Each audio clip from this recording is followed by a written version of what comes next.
My friends, we come together today not to gather new information, not to add more concepts to an already crowded mind, but to awaken to a truth that has been present within us from the beginning.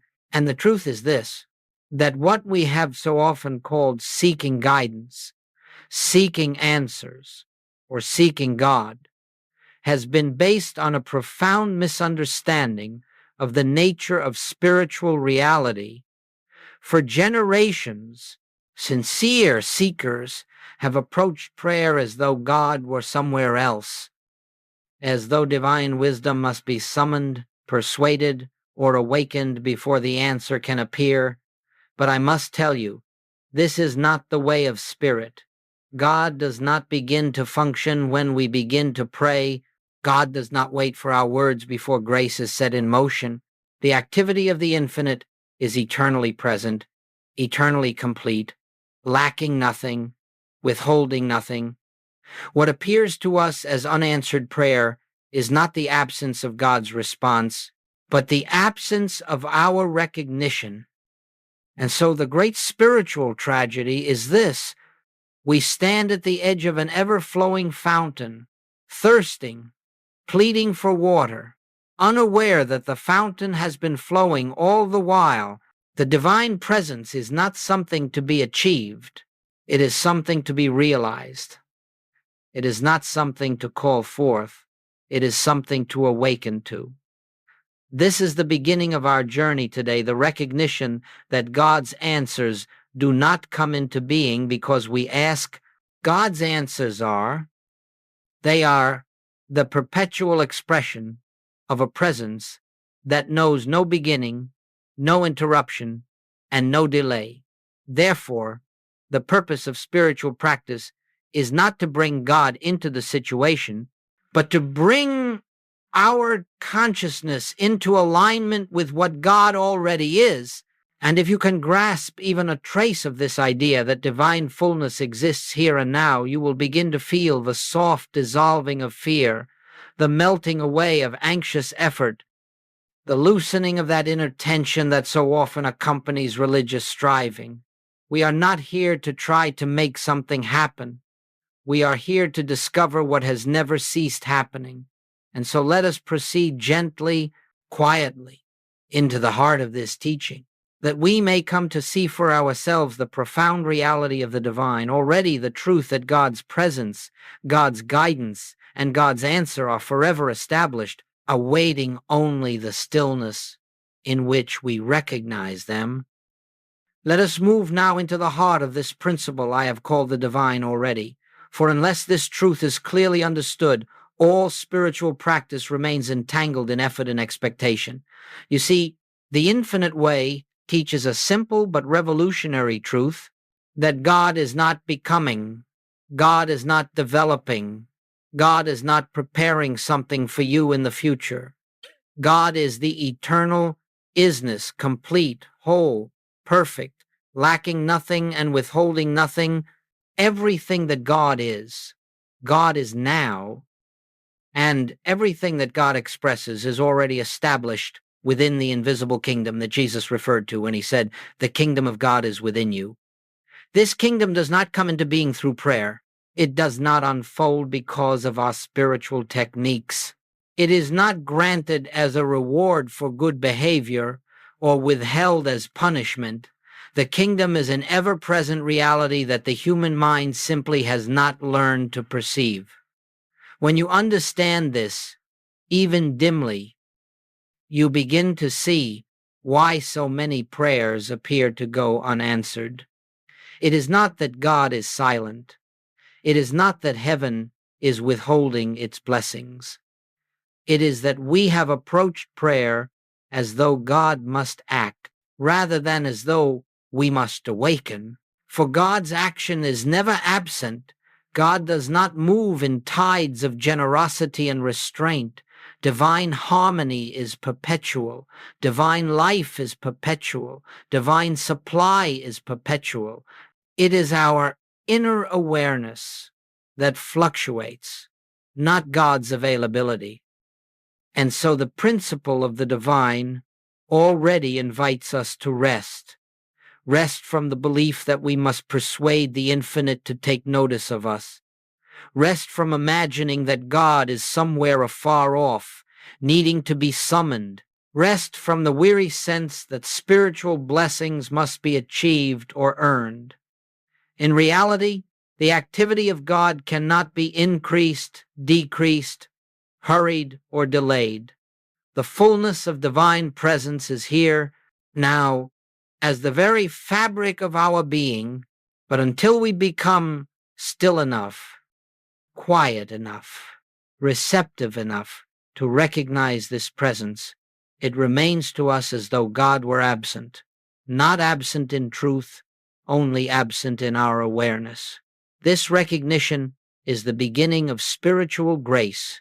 It is the dawning of a new way of living, where prayer is no longer a pleading for something to happen, but a resting in what eternally is, when the mind stops insisting, demanding, or outlining, when it grows silent enough to perceive the gentle flow of divine wisdom already at work, then the answers that seem distant become clear, the guidance that felt hidden becomes unmistakable, and the harmony we believed we must create reveals itself as already established within us.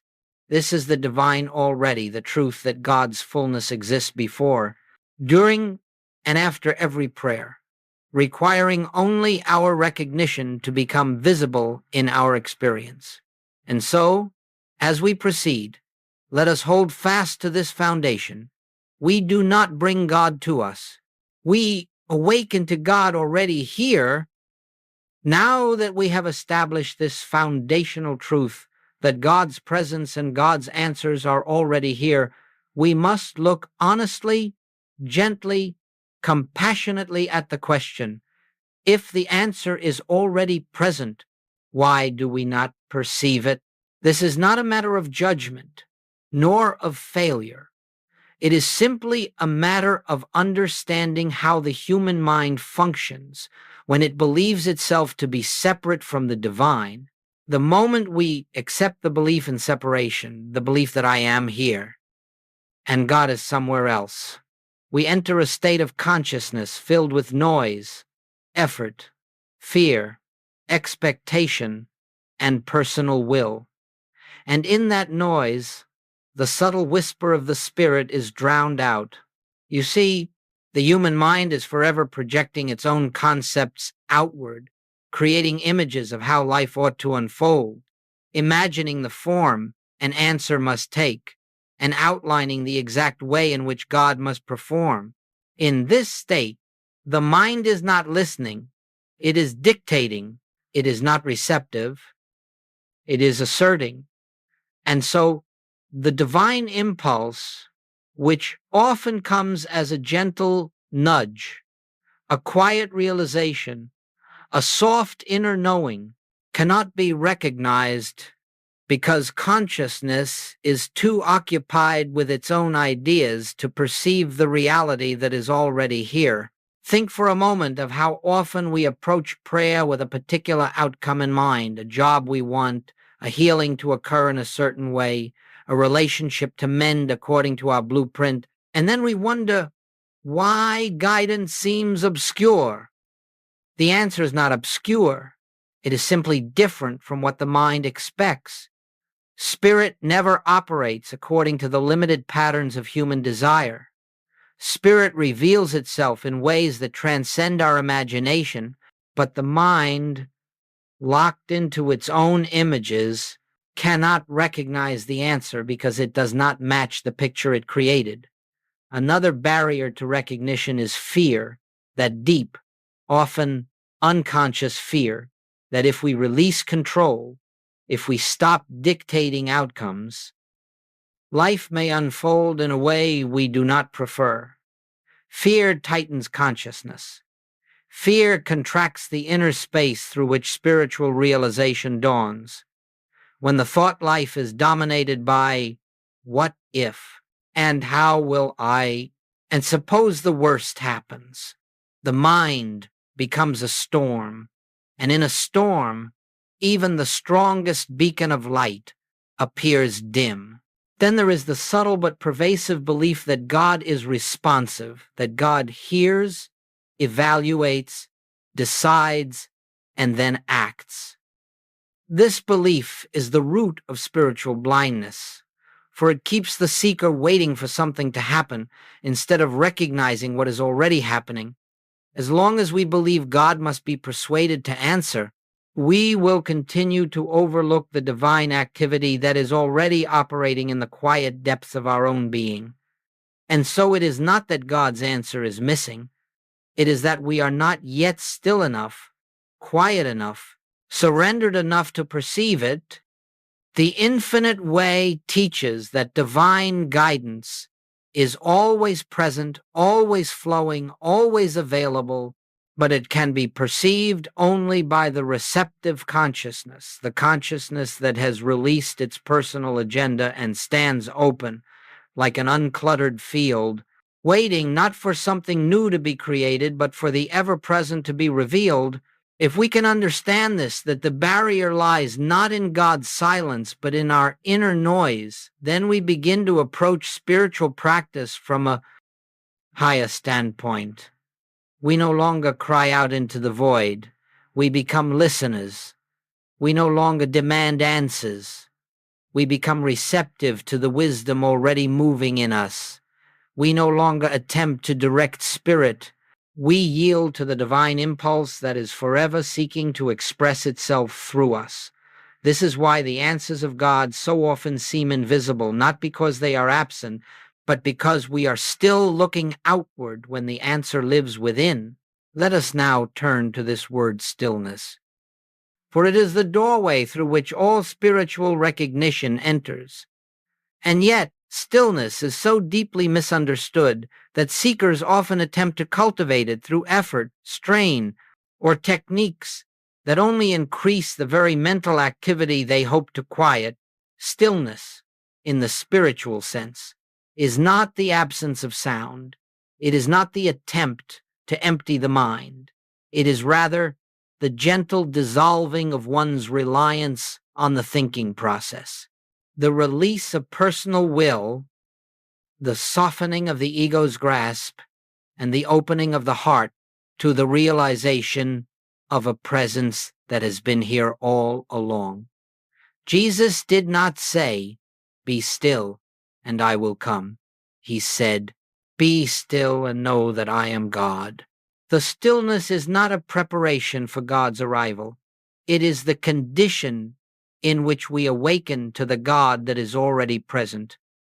The divine presence whispers continually, but it can be heard only when the mind has ceased insisting, ceased fearing, ceased outlining, ceased reaching outward. In that moment of inner quiet, however brief, something becomes perceptible. A subtle assurance, a gentle warmth, a sense of safety that does not arise from human reasoning. This is the first movement of recognition. Stillness is not an achievement. It is a surrender. It is the willingness to set aside, even for a moment, the belief that life depends upon our thinking, our planning, our striving, or our strength. When we enter stillness, we step into the awareness that there is an infinite, invisible, a presence, an intelligence which operates through us when we stop interfering. It is not passive. It is not resignation. It is profound receptivity, the receptive attitude that makes possible the discernment of divine guidance. You may have noticed that whenever the mind is racing with anxieties or busy outlining the future, the sense of God seems distant. This is not because God is distant, but because awareness is too filled with personal thought to perceive the quiet movements of spirit. But the moment we withdraw attention from the noise, not by fighting it, not by suppressing it, but by gently turning toward the inner stillness that exists beneath it, we discover a remarkable thing. Beneath the turbulence of thought, there is a vast, quiet space that has always been present. This inner silence is not created. it is discovered. It is not the product of discipline. It is the natural state of the soul when it ceases identifying with the activity of the mind, and in that silence, the divine already becomes discernible. The answers that once felt far away begin to rise, not in the form of words or voices, but as a knowing, a certainty that seems to come from nowhere, or rather, from everywhere. Stillness is the condition in which the divine activity becomes visible. Without it, we are like a lake whipped by wind, unable to reflect the light of the sun. But when the waters become still, even for a moment, they mirror the sky. So it is with us when thought settles, when the inner atmosphere becomes quiet. The presence reveals itself not through effort but through grace. And so, stillness is not something we perform. It is something we allow. It is the quiet recognition that the one we are seeking is already here, already active, already expressing itself as the life, mind, and being of us. In this recognition, we begin to live, not from the agitation of trying to bring God into the moment, but from the peace of realizing that God is the moment. Let us go another step deeper, for even after one has touched the silence, there remains a subtle obstacle that prevents the recognition of the divine already. This obstacle is the mind's tendency to form images, mental pictures, of how the answer must appear, the shape it must take, and the path through which it must come.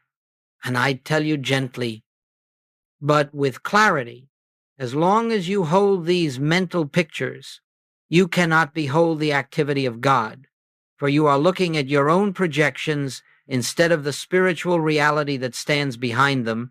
The human mind, by its very nature, constructs, forms, it imagines the improvement it desires a specific person to arrive, a particular sum of money to come, a predicted outcome to unfold. It then clings to these mental images as though they were divine decrees, believing that God must manifest in precisely these forms. But Spirit has no need of our pictures. Spirit, being infinite, has ways of fulfillment that transcend our imagination. It does not follow the narrow channels that the human mind outlines. And so the very images that we create in our attempts to receive an answer become the veils that conceal the answer already present. Imagine standing before a window through which sunlight shines, but covering that window with drawings of the sun. The drawings may be beautiful, but they obscure the light. The mind's pictures operate in the same manner. They cover the window of consciousness with imagined forms, and then we wonder why the light cannot be seen. The light is not absent, the window is simply covered. When we speak of removing mental images, we do not speak of denying our desires or pretending we have no preferences. We speak of releasing our grip on the demand that fulfillment must come in the form we have constructed. We speak of becoming spiritually flexible, inwardly malleable, open to the boundless creativity of divine wisdom. For the moment we let go of the insistence that the answer must be this, we create the inner space in which the presence can reveal the answer. That is, this is why in the spiritual life we often say, ask once and then rest. To ask is human, to rest is spiritual. Ask once, not repeatedly, not anxiously, not as though God must be reminded, but once from a quiet place within, and then release the mental picture. Let the matter pass out of your hands entirely. Do not return to it with fear or speculation. Do not outline the method or the timing. Instead, sink back into the stillness, trusting that the infinite invisible is already functioning in ways that the mind cannot perceive. For when the mental picture dissolves, awareness becomes clear, it becomes receptive. It becomes capable of perceiving the subtle, gentle movements of divine intelligence, movements that were always present but hidden behind the thick veil of personal desire and conceptual thinking. And so the removal of mental images is not an act of deprivation, it is an act of liberation. It frees us from the confinement of the small, limited self and opens us to the infinite ways of God. When the mind no longer dictates the form, the heart becomes able to recognize the substance, the spiritual answer that has been waiting quietly for our recognition. This too is part of living in the divine. Already letting go of every mental picture so that the spiritual reality may be seen, felt, and lived. To illuminate this principle more fully, let us look at a few simple experiences, not miraculous in the worldly sense, not meant to impress or astonish, but intended to reveal a consistent pattern in the spiritual life. These stories illustrate what happens when one releases the mental picture, enters the stillness, and begins to recognize the divine already operating beneath the surface of appearances. There was a woman who came seeking spiritual help for what she believed was a severe financial crisis. She had tried every method she knew: affirmations, visualizations, constant prayer, all with the hope of forcing a particular solution to arrive. If only this one door would open, she said, everything would be all right. And so her entire consciousness was fixed upon that one door. And while she watched it day after day, willing it to move, she failed to notice the quiet opportunities already present in her life. When she learned to rest, to sit in stillness, without insisting, without outlining, something remarkable happened, though not in the way she expected. A friend casually mentioned an opportunity she had ignored for months, believing it to be insignificant. But now, something within her recognized it. She took a single step, and that one step unfolded into a new avenue of supply that was far more stable and fulfilling than anything she had imagined. The door she had fixated upon never opened, because it did not need to. The answer was already present. Her recognition was delayed only by her insistence on the form it must take. Another individual came seeking relief from a chronic condition. For years he had prayed for healing, yet always from the standpoint of fear that the condition would worsen, fear that his prayer might not be answered. He lived in a constant state of anticipation, waiting for God to do something, to change something, to intervene. When he was introduced to the principle of resting in the divine already, he began to approach his practice differently. Instead of pleading for the body to improve, he began sitting each day in quiet acknowledgement. God is the life of me now. There is no distance between the life of God and the life I am living. He was not praying for healing. He was recognizing wholeness. Over time, a subtle shift occurred. His fear dissolved first, not the condition, but the fear. Then gradually, almost imperceptibly, the symptoms began to lessen. They did not vanish overnight, but his awareness changed. He no longer lived as one fighting a condition. He lived as one sustained by a presence that had always been there. And the healing unfolded in the rhythm of grace.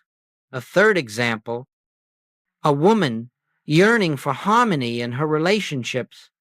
For years she had prayed for certain people to change, for circumstances to adjust, for others to understand her better. Her attention was fixed outward on behavior, on personalities, on situations. When she learned that her task was not to change others, but to realize the divine love already functioning within her own consciousness, everything shifted. She began to sit in quiet recognition.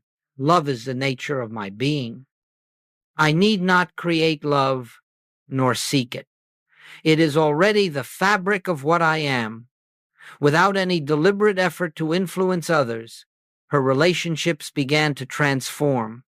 Conversations softened, tensions dissolved, new connections formed, and she realized, with quiet awe, that harmony had always been present. It was her fear and her effort that had obscured it. In each of these examples, the divine activity was not created, it was recognized. The answer was already present.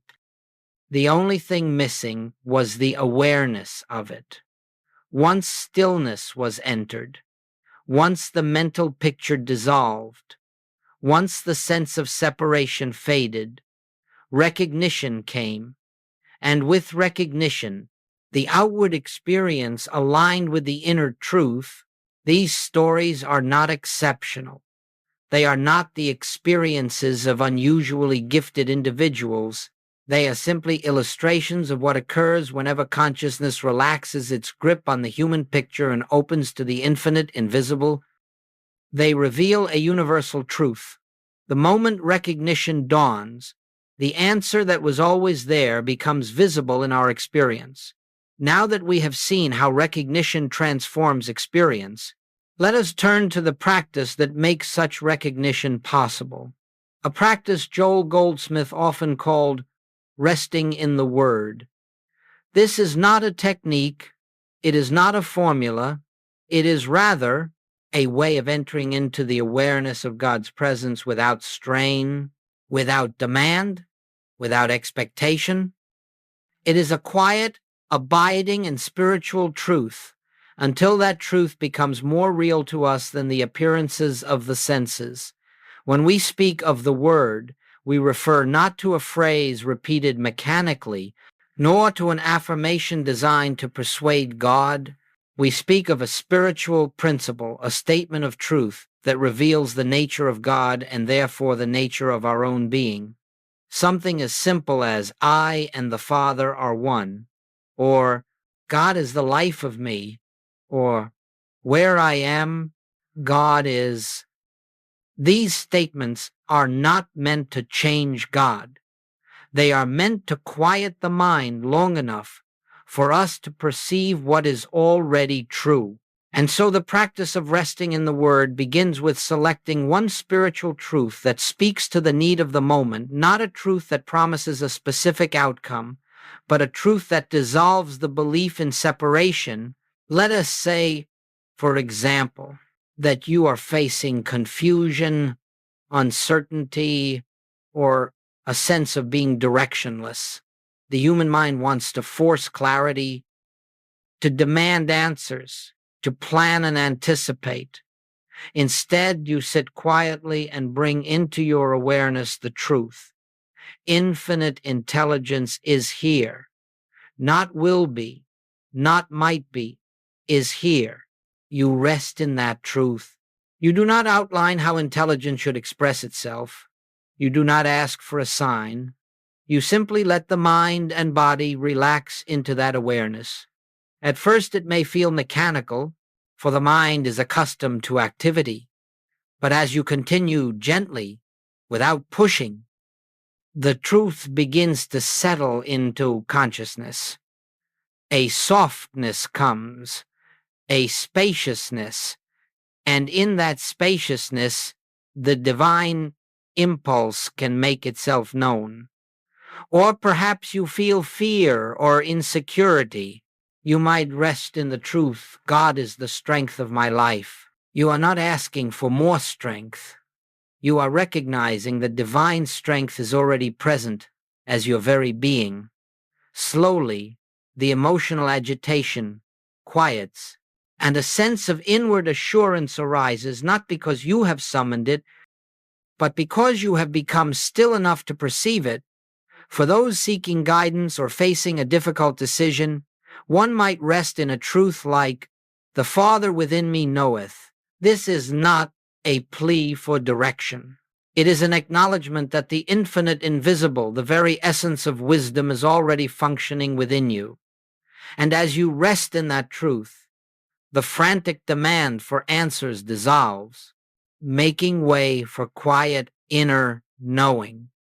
The important point is this: you do not repeat the word to get something. You rest in the word to become aware of what already is. This is why Goldsmith taught that the word should never be forced. If you find the mind wandering, you gently return to the truth. If thoughts arise, you do not fight them. You simply let them pass, returning to the awareness of spiritual reality. Over time, the practice becomes less about words and more about a felt sense of presence. The words become a doorway into silence, and in that silence, the divine already reveals itself. There may come moments during this resting when you feel a shift, a softening, a lifting, a sense of quiet peace that has no human origin. That peace is not the result of your effort. It is the sign that you have touched, even briefly, the living presence that is always active, always available, always expressing itself in and through you.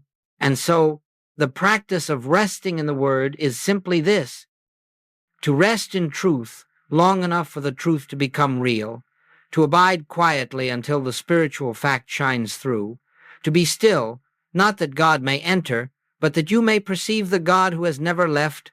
Let us now move into the living of this truth, for spiritual understanding must ultimately become spiritual life. It is one thing to glimpse, in moments of quiet contemplation, the reality of the divine already. It is another to allow this realization to shape the way we walk through the world. And so we come to a great transition in consciousness, the shift from petition to recognition, from striving to resting, from seeking God's action to trusting God's presence. Most of our human experience is built upon the belief that we, as separate individuals, must constantly appeal to a power outside ourselves for help, for direction, for healing, for supply. Petition assumes lack. It assumes distance. It assumes a God who must be awakened or persuaded. But recognition assumes something altogether different. Recognition assumes that the fullness of God is already present, that the activity of spirit is already unfolding, and that our role is not to summon it, but to become aware of it. In the beginning of spiritual awakening, one may still find oneself slipping into petition, for it is familiar, but gradually, as one rests more deeply in the Word, there comes a moment when you sense, not intellectually but spiritually, that there is nothing to ask for, not because you have grown indifferent, but because you perceive that the very presence within you is the source of every possible answer. Consider how your decisions change when you live from recognition. You no longer strain to choose correctly, for you realize that the wisdom of God is already functioning as the mind that you are. Guidance becomes intuitive. It comes as a quiet nudge, a gentle knowing, a sense of rightness that arises without reasoning. You have not asked for direction. You have recognized the presence that directs. Consider how your relationships change.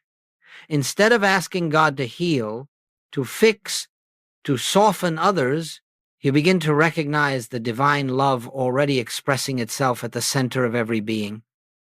You no longer approach others with the expectation that they must change to give you peace. You recognize that peace is already within, and as this peace becomes real to you, it radiates outward, transforming relationships without effort. Consider how your sense of supply changes. You no longer pray anxiously for needs to be met.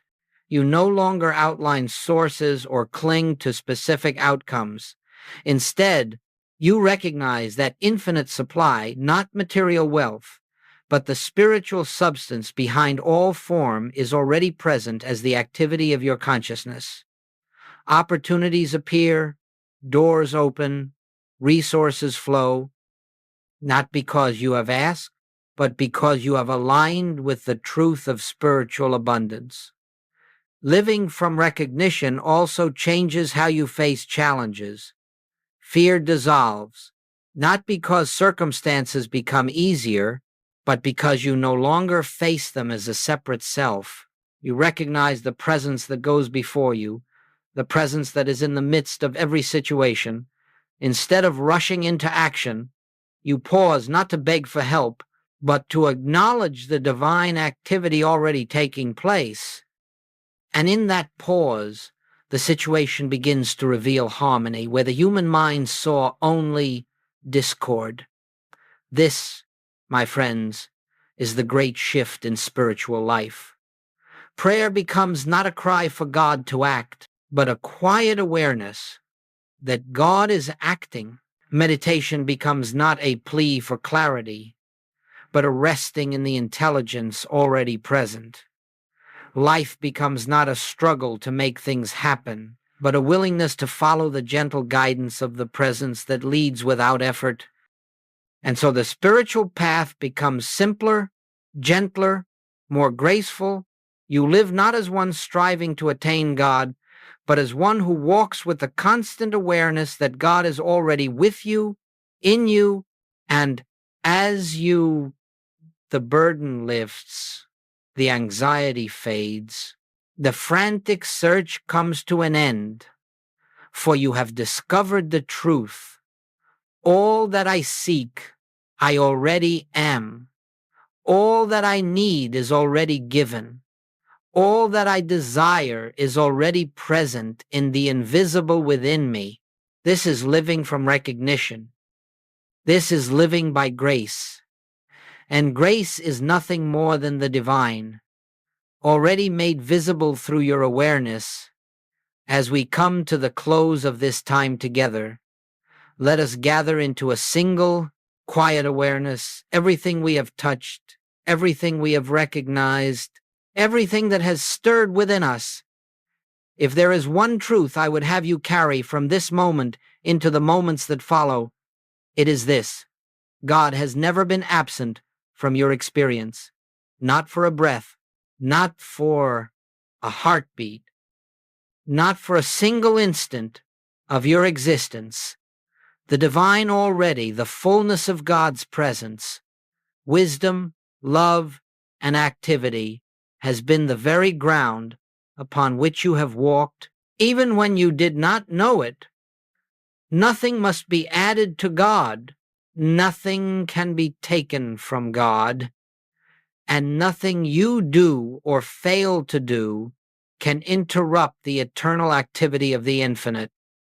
Your task, if we may call it a task at all, is simply to remember again and again that the answer is not something to be brought forth by the force of your prayers, nor by the intensity of your desire, nor by the complexity of your spiritual practices. The answer is something you awaken to, realize, recognize, allow. In the quiet moments of your day, those small spaces between activities, those gentle pauses before speech, those silent intervals when the world is not tugging at your attention, turn inward and acknowledge the presence. Not with words, unless the words help lead you to silence. Not with ritual, unless the ritual leads you to peace, but with a simple recognition: where I am, God is. The activity of God is the activity of my being. I rest in what already is. If you make this recognition a living part of your day, a quiet companion you carry into every experience, the nature of your life will begin to shift. You will discover that guidance appears before you ask for it, that harmony unfolds without your effort, that supply flows without anxiety. that relationships soften in the light of love you did not generate but discovered. You will see, perhaps not suddenly, perhaps not dramatically, but steadily, gently, that the world you once struggled to change is responding to a new consciousness within you. A consciousness that is no longer pleading with God, no longer waiting for God, but abiding in God. For the divine already is not an idea. It is not a technique. It is the truth of your being. And as this truth becomes real to you, as it becomes the atmosphere in which you live, you will find life taking on a rhythm of grace, not because God has changed, but because you have awakened. So let us close not with a plea, but with a quiet knowing, not with a request, but with an acknowledgement, not with a reaching out, but with a resting within. Father, I thank thee that thou art ever present, ever active, ever expressing thyself as the life that I am. I need not seek thee. I need only recognize thee. Carry this awareness with you as you rise from this moment into the next. Let it go before you, and within you, let it soften your fears, guide your choices, and illumine your path. And may you come to see with increasing clarity that the stillness you seek, the wisdom you desire, the answer you long for, has always been here waiting only for your recognition,